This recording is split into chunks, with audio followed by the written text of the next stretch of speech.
Hello children, today I am going to teach you Gujarati Hariyali subject. So let's begin. પાઠ 14 વાતચીત. પાઠ 14 વાતચીત. મનુષ્યનું ચરિત્ર અને તેની યોગ્યતાનું પ્રમાણ મોટે ભાગે તેની વાતચીત પરથી જ આંકી શકાય છે. મનુષ્યનું ચરિત્ર અને તેની યોગ્યતાનું પ્રમાણ મોટે ભાગે તેની વાતચીત પરથી જ આંકી શકાય છે. આજના યુગમાં વાતચીત પણ એક કળા છે. આજના યુગમાં વાતચીત પણ એક કળા છે. જો આપણી વાતચીતમાં સંયમ હશે, શુદ્ધતા અને ગંભીરતા હશે તો આપ ક્યાંય પણ જશો આપનો આદર થશે. જો આપની વાણીમાં અસંયમ, અશિષ્ટ અને હલકાપણું હશે તો કોઈ વ્યક્તિ કે સમાજ આપણને उचित आदर नहीं कर सके.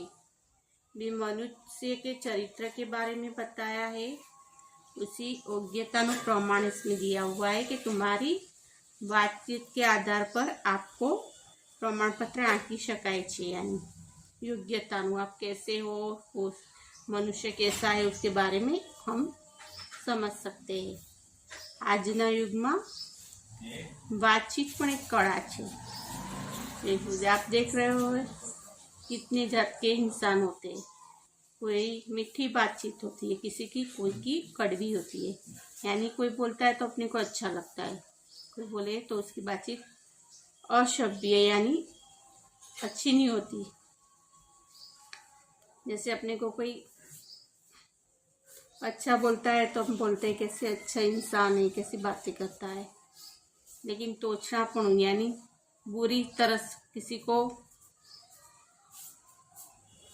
समझो के बड़े को हम मुंह पे कुछ बोलते हैं तो अपने को अच्छा नहीं लगेगा, क्योंकि वो बड़े का आदर नहीं करता. ऐसे इंसान किसी को अच्छा नहीं लगता. इसमें ये दिया हुआ है कि મનુષ્યનું ચિત્ર અને તેની યોગ્યતાનું પ્રમાણ મોટે ભાગે તેની વાતચીત પરથી જ આંકી શકાય છે. આજના યુગમાં વાતચીત પણ એક કળા છે. જો આપણી વાતચીતમાં સંયમ હશે, શુદ્ધતા અને ગંભીરતા હશે તો આપ ક્યાંય પણ જશો આપને આદર થશે. अपनी बातचीत अच्छी होगी, अपना स्वभाव अच्छा होगा तो कहीं पे अपने जाएंगे तो अपना आदर होगा, सब अच्छी तरह आपको बुलाएंगे. जो अपनी वाणीમાં असंयम, अशिष्टता અને હલકાપણું હશે तो कोई व्यक्ति के समाज आपनो उचित आदर नहीं करी सके. आपकी बात में हल्कापणुं यानी अच्छी आदत नहीं होगी. किसी को हम तोछड़े मान से बुलाएंगे तो ऐसे इंसान होते हैं कहीं भी जाए तो उसका कोई आदर नहीं करता. संसारना मोटा मोटा काम चतुराईपूर्वकनी वातोथी पूर्ण करी शकाय छे. संसारना मोटा मोटा काम चतुराईपूर्वकनी वातोथी पूर्ण करी शकाय छे. चतुराई यानी बुद्धिशाली. अपने बड़े बड़े काम होते हैं वो अपनी बुद्धि की पूर्वक बातों पण अपने अच्छे काम कर सकते हैं. कोई पण मनुष्य જ્યારે વાણીના પ્રયોગમાં કુશળતા પ્રાપ્ત કરી લે છે ત્યારે જીવનમાં ક્યારેય તે અસફળ નથી થતો. यानी जिसकी बोलने चलने की रीत अच्छी होती है, कोई अपनी बड़े से होते अपने से उसकी मर्यादा का ख्याल रखता है, और कभी कभी न यानी ज़्यादा बोलता है न कम बोलता है। वैसे लोग होते हैं तो वो आगे जाके कुशलता प्राप्त करते हैं, और वो अपने जीवन में आगे क्या कभी भी असफल नहीं होते। वैसे व्यक्ति वो हमेशा सफल होते हैं, आगे में वो हमेशा सफल होते हैं। इसके बारे में बताया हुआ है कि ऐसे व्यक्ति हमेशा आदरने पात्र होते हैं। अपने अच्छे बोलना चाहिए, मधुर बोलવું જોઈએ, हमेशा अपने को अच्छा बोलना चाहिए। बोलते वक्त अपने को सभ्यता का, हम क्या बोल रहे हैं उसके पे ध्यान रखना चाहिए कि हम बोल रहे हैं वो किस सामने वाले को अच्छा लगता है कि नहीं, उसके पे ध्यान देना चाहिए। कभी भी अपने मुंह में से अशब्द यानी किसी को हानि पहुंचाए वैसे शब्द नहीं बोलने चाहिए। बोलती वखते मर्यादाનું ધ્યાન હોવું જોઈએ। अपने क्या बोलते हैं, अपने से बड़े हैं तो उसको हम लिहाज करते हैं, अपनी मर्यादा में बोलना चाहिए कि सामने वाले को दुख ना हो। न વધારે બોલવું જોઈએ કે ન ઓછું। વાતચીત કરતી વખતે હંમેશા ગુસ્સાથી ન બોલવું જોઈએ। જો કોઈ આપણી સામે ક્રોધથી વાત કરે તો સમજી લેવું કે તે તો ફક્ત શબ્દોનું જ નાટક કે રમત કરે છે। કોઈ अपने को सामने गुस्से से बात करे तो समझी लेવું જોઈએ કે તે આપણી પાસે शब्दों नाटक के रमत करे छे। लेसन में दिया है, बातचीत के बारे में अपने को दिखाया हुआ है। संसारना मोटा मोटा काम चतुराई पूर्वकनी वातोथी पण કરી શકાય છે। કોઈ પણ મનુષ્ય જ્યારે વાણીના પ્રયોગમાં કુશળતા પ્રાપ્ત કરી લે છે ત્યારે જીવનમાં ક્યારે તે અસફળ થતો નથી થતો। या देख रहे हो इसमें मनुष्य है वर्ड लिखा हुआ है, बातचीत लिखी है, बातचीत बातचीत, युग समय बता रहा है, कड़ा आपकी कड़ा कैसी है, वो बातचीत करने की आपकी कड़ा बोल रहे हैं। संयम रखना चाहिए, शुद्धता अच्छी बोलनी चाहिए, गंभीरता से बोलना चाहिए, आदर मान रखना चाहिए।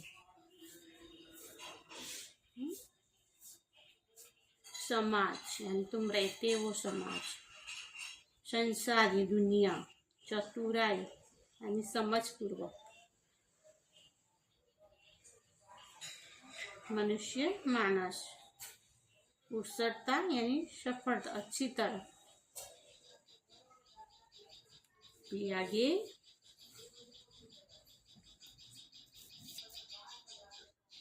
વાતચીતમાં હંમેશા સાવધાન રહેવું પડે છે। વાતચીતમાં હંમેશા સાવધાન રહેવું પડે છે। વેદોમાં કહેવાયું છે કે મારા ઘરેથી આવવા જવાનું મધુર બને। મારા ઘરેથી આવવા જવાનું મધુર બને। હું મધુર વાણી બોલું, હું મધુર વાણી બોલું અને મધ સમાન મીઠો બનું। મીઠો બનું. હું હંમેશા મીઠી વાણીમાં જ વાતચીત કરું. હું હંમેશા મીઠી વાણીમાં જ વાતચીત કરું. મારા ઘરેથી આવવા જવાનું મધુર બને. હું મધુર વાણી બોલું અને મધ સમાન મીઠો બનું. મીઠો યાની ગળ્યા મીઠા. હું હંમેશા મીઠી વાણીમાં જ વાતચીત કરું. હું હંમેશા મીઠી વાણીમાં જ વાતચીત કરું. આ સુંદર ઉપદેશને પોતાના જીવનમાં અમલમાં મૂકવો જોઈએ.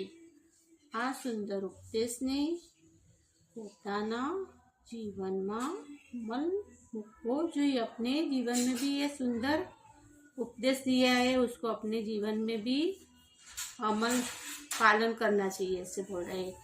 बोलती वखते નીચેની બાબતોનું ધ્યાન રાખવું જોઈએ. બોલતી વખતે નીચેની બાબતોનું ધ્યાન રાખવું જોઈએ. बातचीत, देखो वर्ष दिए है. बातचीत, बातचीत रहे हमेशा. सावधान, सावधान. मधुर वाणी, मध,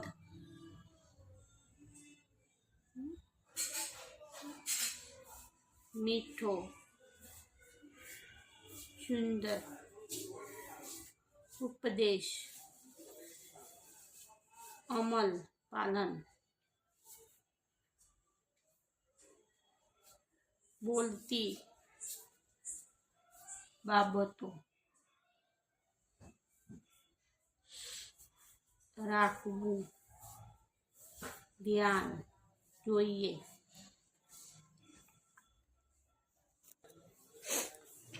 આ સુંદર ઉપદેશને પોતાના જીવનમાં અમલમાં મૂકવો જોઈએ.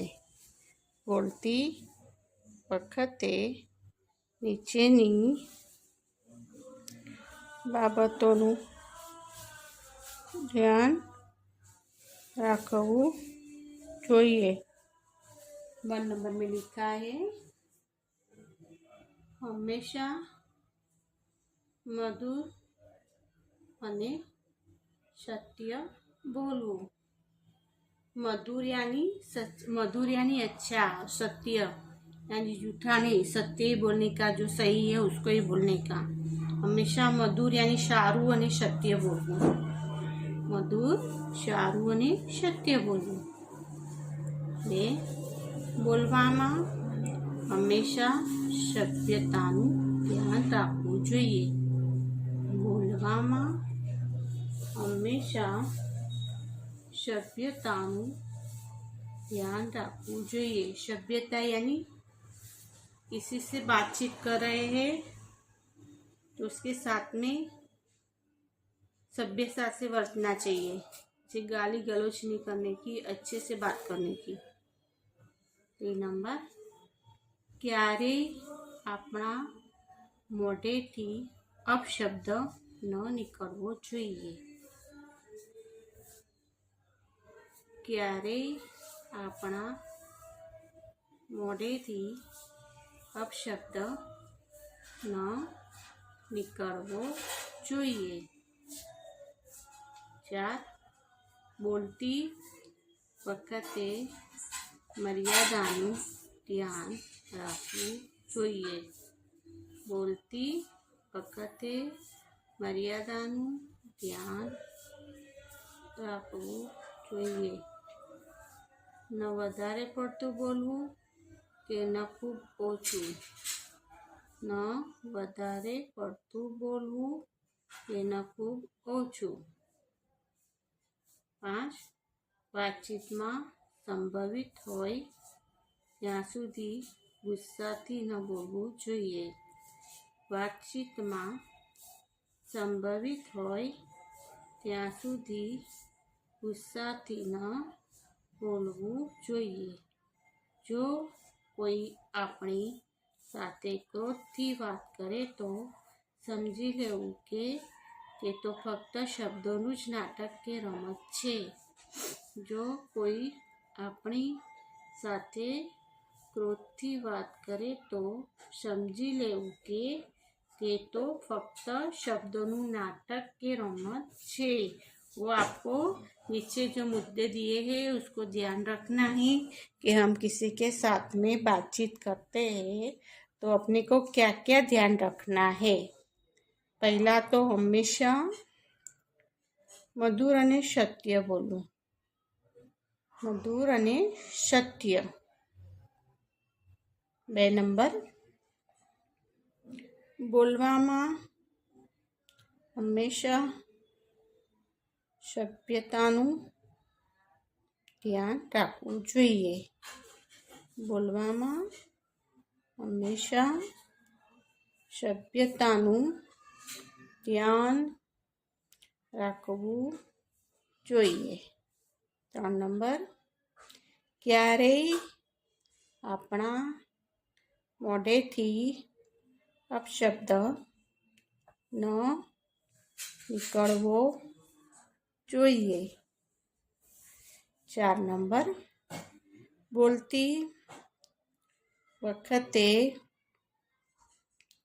मर्यादाનું ધ્યાન રાખવું જોઈએ.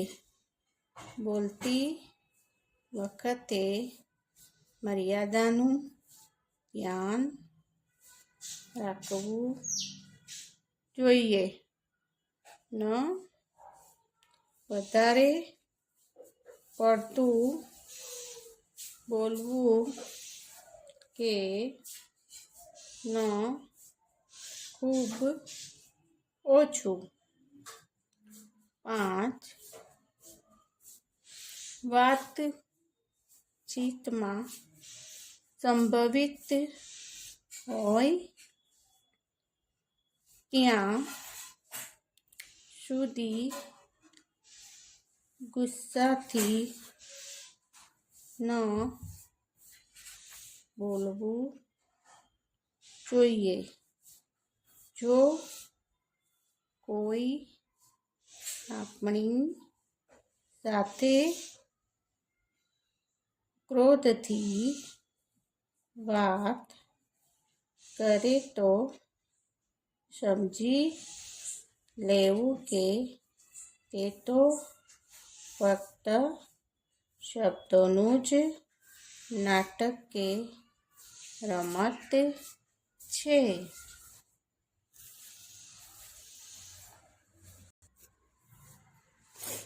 6 नंबर,